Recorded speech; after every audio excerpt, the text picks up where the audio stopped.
Все, что нас окружает в нашей жизни, все, кто нас окружает в нашей жизни, это исключительно наш выбор.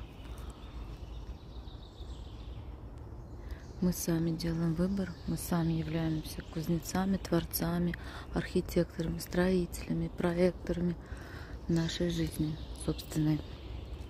Вот. И я не понимаю, почему люди жалуются годами, десятилетиями, да всю жизнь на мужей, на родителей, на правительство, на соседей, на коллег.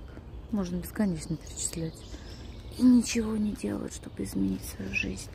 Вот в чем вопрос.